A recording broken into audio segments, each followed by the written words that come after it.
Hello everyone, I am Dr. Sudha from Sudha Hospital, Hyderabad.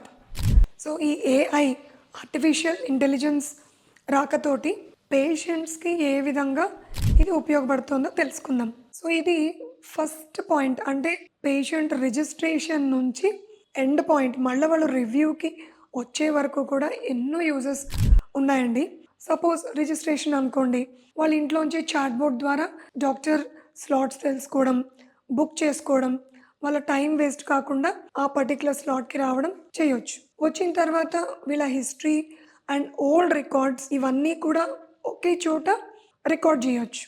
And next doctor కూడా వీళ్ళకి investigations చేయడంలో, treatment ఇవ్వడంలో ఈ ఏఐ ఇంక్లూడ్ చేసుకోవడం వల్ల వీళ్ళకి ఈ ల్యాబ్ ఇన్వెస్టిగేషన్స్ కానీ ఇవన్నీ అక్యురేట్ రిపోర్ట్స్, అంటే ఇప్పుడు కొన్ని మైక్రోస్కోప్లో చూసి డాక్టర్స్ దానికి ఇంప్రెషన్ ఇవ్వాలి.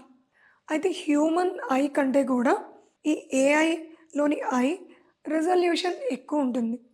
సో దానివల్ల డాక్టర్స్ డయాగ్నోస్ చేసినా కానీ కొన్ని హ్యూమన్ ఐకి కూడా దొరకనటువంటి చిన్న పెథాలజీస్ని కూడా ఈ ఏఐ డిటెక్ట్ చేసి ఇవ్వగలదు.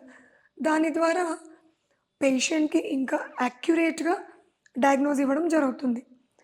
కాకపోతే ఇక్కడ ఒక డ్రాబ్యాక్ ఉందండి. అదేంటంటే సమ్టైమ్స్ ఓవర్ డయాగ్నోస్ అవ్వచ్చు. ఇప్పుడు ఏఐ అక్కడ ఉన్నవి అన్నీ సార్ట్అవుట్ చేసింది అనుకోండి, కొన్ని అన్నెసెసరీ థింగ్స్ కూడా రిపోర్ట్లో యాడ్ అయిపోతాయి. సో దీనివల్ల పేషెంట్కి యాంగ్జైటీ పెరగచ్చు.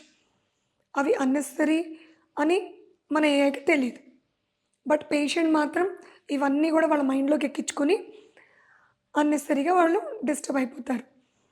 అండ్ ఈవెన్ డాక్టర్స్కి కూడా ఇప్పుడు మా డయాగ్నోసిస్ ఇది అని అనుకుంటాం, బట్ ఏఐ దానికి ఎక్స్ట్రాగా ఇంకా డయాగ్నోసిస్ ఇచ్చింది అనుకోండి, అవి కూడా మేము ట్రీట్ చేయాలా? ఇప్పుడు మాకు మైండ్లో ఏముంటుందంటే వీళ్ళు ఈ ప్రాబ్లమ్స్ తోటి వచ్చారు, సో ఇది డయాగ్నోసిస్ కాబట్టి మనం ఈ ట్రీట్మెంట్ ఇద్దాం.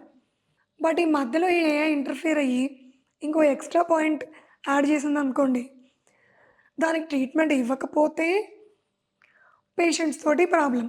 ఎందుకంటే వాళ్ళు మాకు ఈ ప్రాబ్లమ్ని ఇగ్నోర్ చేశారేమో, ట్రీట్ చేయలేదేమో అన్న అనుమానం.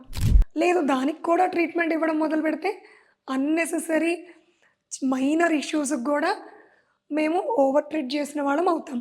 సో ఇటువంటి టైంలో మేము ఏం చేస్తామంటే we will use our intelligence. ఆ ఏఐని పక్కన పెట్టి యాక్చువల్గా ప్రాబ్లం ఏంటి, దీనికి ఎంతవరకు ట్రీట్మెంట్ ఇస్తే కరెక్టు అన్న దాని ప్రకారంగా ప్రొసీడ్ అవుతామన్నమాట.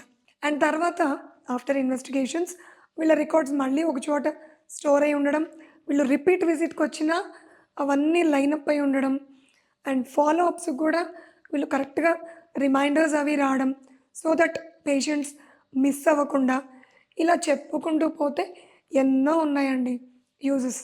ఇంకోటి ఏంటంటే మెడికల్ డివైజెస్ కూడా కొత్త వస్తున్నాయి, ఏఐతో వర్క్ అయ్యే devices. For example BP, pulse, heart rate, ఇవన్నీ షుగర్, ఇవన్నీ మానిటర్ చేసే మెషిన్లు కూడా వస్తున్నాయి.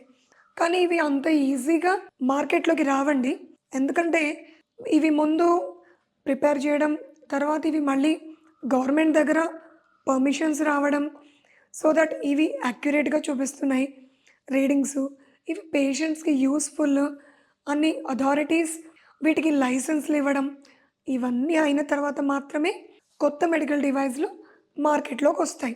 అవి కూడా వీళ్ళు డాక్టర్ సలహాతోటి పేషెంట్స్ కనుక కరెక్ట్గా వాళ్ళకి అవసరమైన మెడికల్ డివైజెస్ని యూజ్ చేసుకుంటే ఎంతో బెనిఫిట్ ఉంటుంది.